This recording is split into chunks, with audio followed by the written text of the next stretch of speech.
മുണ്ടക്കൈ ചൂരൽമല ദുരന്തത്തെക്കുറിച്ച് ഓരോ ദിവസവും മറക്കാതെ തന്നെ നമ്മുടെ മനസ്സിലുണ്ട് അതിൻ്റെ ഭീതിയും ആ ദുരന്തത്തിൻ്റെ സങ്കടങ്ങളുമെല്ലാം അല്ലേ. ചൂരൽമലയിൽ ഇന്ന് ചൂരൽമല മുണ്ടക്കൈ ദുരിതബാധിതരുടെ ദുരിതാശ്വാസ ക്യാമ്പായി പ്രവർത്തിച്ചിരുന്ന മേപ്പാടി ഗവൺമെന്റ് ഹയർ സെക്കൻഡറി സ്കൂളിൽ ക്ലാസുകൾ തുടങ്ങുകയാണ്. ദുരന്തത്തിൽ ജീവൻ നഷ്ടമായ കുഞ്ഞുങ്ങളെ അനുസ്മരിച്ച് പ്രത്യേക അസംബ്ലി നടക്കുകയാണ്. നമ്മുടെ സ്കൂളിന്റെ പേര് GHS മേപ്പാടി എന്നാണ്. നിങ്ങളും ഹൈസ്കൂളും പ്രൈമറിയും നമ്മളെല്ലാം ഒറ്റക്കെട്ടാണ്, ഒറ്റ മക്കളാണ്. നിങ്ങളൊക്കെ ഞങ്ങളുടെ ഒറ്റ മക്കളാണ്. എനിക്കൊരൊറ്റ കാര്യം മാത്രമേ ഈ അവസരം പറയാനുള്ളൂ. മറ്റു കാര്യങ്ങൾ ഇവിടെ പറഞ്ഞു കഴിഞ്ഞു.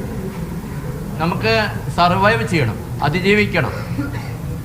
ഈ നാച്ചുറൽ ഡിസാസ്റ്റർ നമ്മൾ ആരുടെയും കുറ്റം കൊണ്ട് സംഭവിച്ചതല്ല.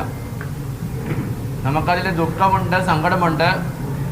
പക്ഷേ നമുക്കത് ഓർത്തിൻ്റെ കാര്യമില്ല. നിങ്ങൾ +2 കുട്ടികളുണ്ട്. നിങ്ങളുടെ ജീവിതത്തിലെ ടേണിംഗ് പോയിൻ്റാണ് +2. കഴിഞ്ഞ കാര്യങ്ങൾ നിങ്ങൾ മറക്കുക.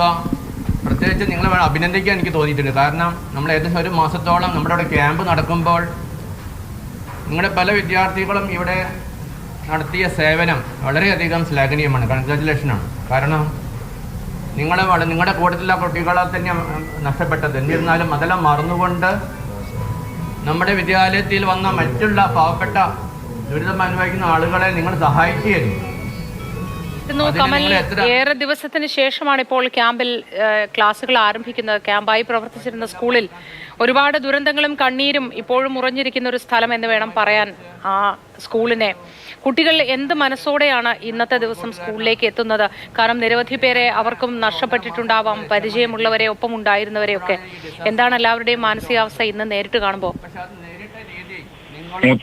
ഇപ്പോഴും ആ ദുഃഖം തളങ്കേറ്റ് നിൽക്കുകയാണ് ഈ ഹയർ സെക്കൻഡറി സ്കൂളിന്റെ കോമ്പൗണ്ടിൽ. കാരണം ആ ദുരന്തബാധിതർ മുഴുവൻ ഇവിടെയായിരുന്നു കുറേ ദിവസങ്ങൾ കഴിഞ്ഞിരുന്നത്. കഴിഞ്ഞ ദിവസമാണ് ക്യാമ്പ് അവസാനിപ്പിച്ച് എല്ലാവരും വാടക വീടുകളിലേക്കൊക്കെ മാറിയത്.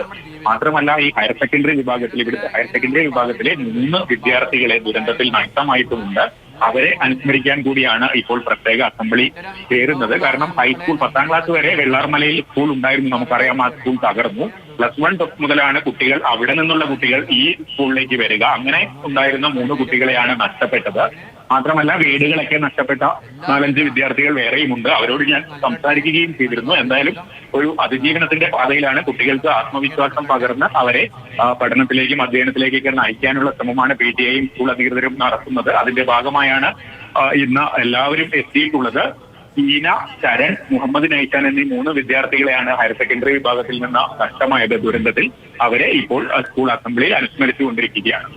ശരി കമൽ, നഷ്ടപ്പെട്ട കുഞ്ഞുമക്കളെയൊക്കെയും അനുസ്മരിക്കുകയാണ് സ്കൂളിൽ. ഒപ്പം ഉണ്ടായിരുന്നവരൊക്കെ ഏത് മാനസികാവസ്ഥയിലായിരിക്കും ഇന്നിവിടെ നിൽക്കുക എന്ന കാര്യം നമുക്ക് ഊഹിക്കാവുന്നതേ ഉള്ളൂ.